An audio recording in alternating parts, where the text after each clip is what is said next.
फिरते नहीं डूबते नहीं। ये क्या हुआ? दौड़ी दौड़ी सासू के पास गई। माता जी आगे उठ नहीं रहे हैं। माता जी ने अच्छी तरह से हिलाया डुलाया, गोविंद आए नमो, भैया आ गए, पिता आ गए, गांव आ गया, गरियाला आ गया, चोर में सब इकट्ठे हो गए।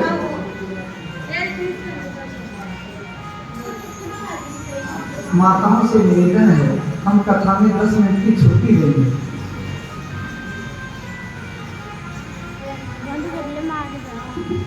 और सब के सब इकट्ठे हो गए, रिश्तेदार आ गए, नातेदार आ गए, आस वाले, पास वाले, पड़ोस वाले, सबके सब इकट्ठे हो। क्या हुआ? तो आज तो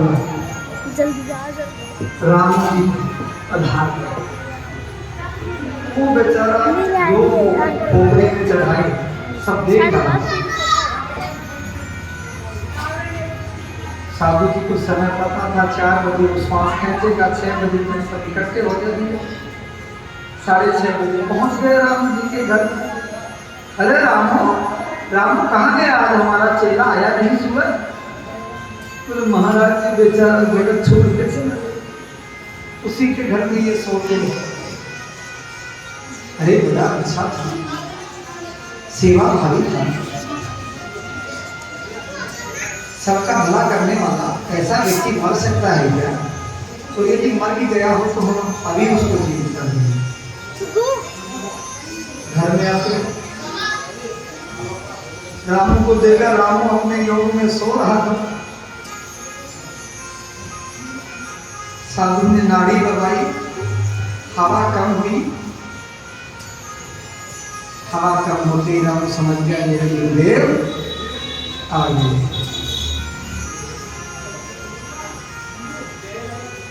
और बोले भैया मैं इसको जिला तो दूंगा,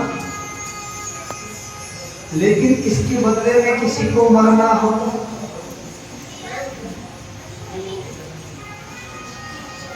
चकाचक खीर बनाओ, मावा डालो, बादाम काजू किशमिश डालो, थोड़ा खोपरे का पाउडर और इलायची, और इसके शरीर पे से सांस बार बार दो। और जो खीर को पिएगा वो तो मर जाएगा ये खड़ा।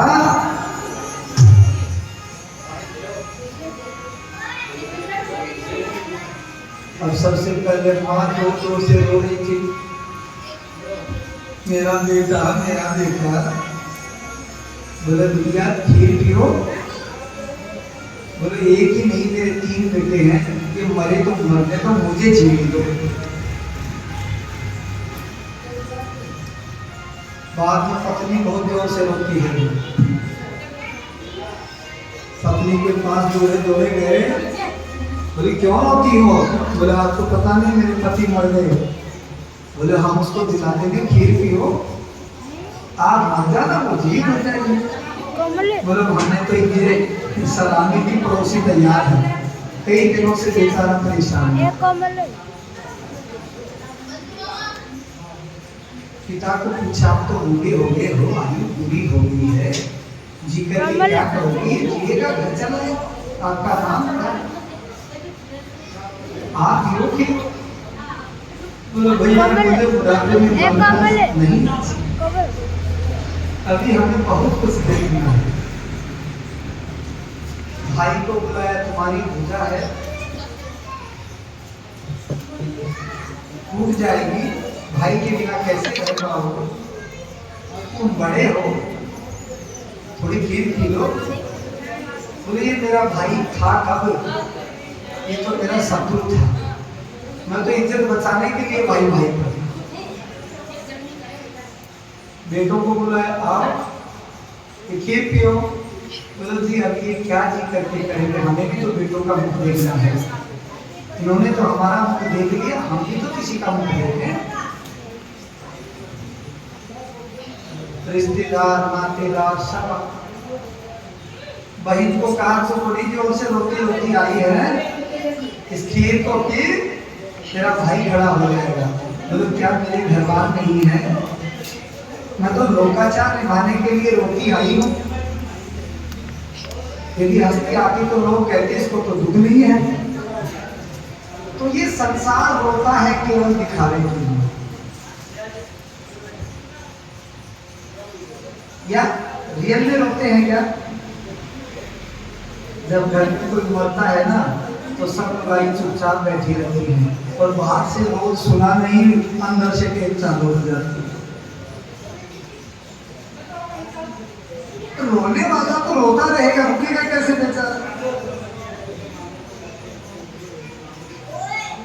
लेकिन 12 दिन का ये जो प्रपंच है इसमें तभी रोते हैं जब कोई रोने वाला है, उसको दिखाने के लिए। किसी ने कुछ नहीं कहा, सब बोले महाराज हमें इसकी जरूरत है।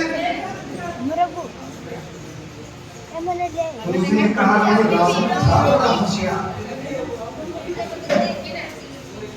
तो तुम्हें ऐतराज नहीं हो तो ये खीर हम पी ले और हम मर जाए?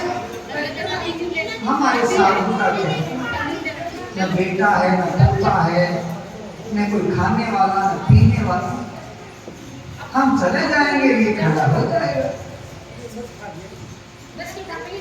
लेकिन तुम्हें ऐतराज नहीं होना चाहिए।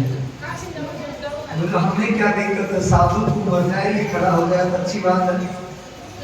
तो गुरु जी ने वो 2-2.5 किलो खीर बनाई थी चकाचक। ये खीर तभी से बनती है, मटर काढ़े में खीर बनाते हैं। तो खीर बनाई और साधु महाराज ने उठाई और पी गए और पेट पे हाथ दे के हाथ में लिया और सुषमा नाड़ी को दबाया और शिष्य को उठाया।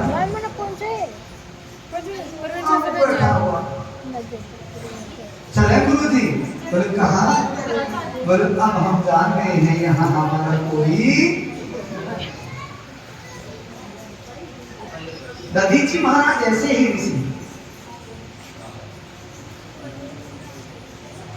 सब सुर असुर सब परेशान। बोले कौन देगा हड्डी?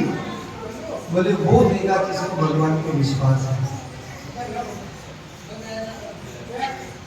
या जिसको यहाँ कोई आस नहीं है वो ही अपने मरने का पास बनाएगा। तो सभी वे इंद्र के साथ दधीची महाराज के आश्रम में। बोले महाराज समस्या बड़ी आई है। बोलो। वृत्तासुर मर नहीं रहा है और वृत्तासुर को मारने के लिए किसी ब्रह्म ऋषि की हड्डियों का वज्र हो उससे प्रहार करें तुम मरो, तो आप अपनी हड्डियां दे दो। बोले क्या धरती पे हम देख सकते थे? ये ब्रह्म ऋषि हैं जो दौड़े दौड़े आ गए। अरे और कुछ मांगो, आशीर्वाद मांग लो, श्राद्ध मांग लो, हड्डियों को हम क्यों? महाराज परहित सरस धर्म नहीं, परोपकाराय फलन्ति वृक्षा, परोपकाराय बहन्ति नद्य। परोपकार के लिए वृक्ष फल दे रही है। कभी स्वयं खाते हैं क्या? और जंगल में तुम पानी सीखने जाती हो क्या? कीट तोड़ लाती हो 2-2, 4-4 किलो, फिर 120, 150, 200 बेचेंगे। क्यों? खेती लगाई थी क्या? परोपकार के लिए फल वृक्ष दे रहे हैं, परोपकार के लिए नदियां जल दे रही है, परोपकार के लिए तो संत लोग अपने प्राण दे देते हैं प्रभु। तो दधीची ने कहा अभी हम योग लगाते हैं तो हमारे शरीर पे नमक लगाओ और 2 को चटाओ। अब महाराज के शरीर पे नमक का लेप किया गया और स्वाद नमक का जो गाय जो है वो पूरे शरीर को चाट, हड्डियां बची, उससे वज्र बना और वज्र से वृत्तासुर का अंत हुआ। बोलिए भक्तवत्सल भगवान की। ये तन ही वृत्तासुर है। इसमें एक नहीं अनेक वृत्तियां हैं। सबसे बड़ी वृत्ति क्या है जी? मोह। मोह एक ऐसी वृत्ति है जिस जिससे व्यक्ति बाहर निकलता ही नहीं।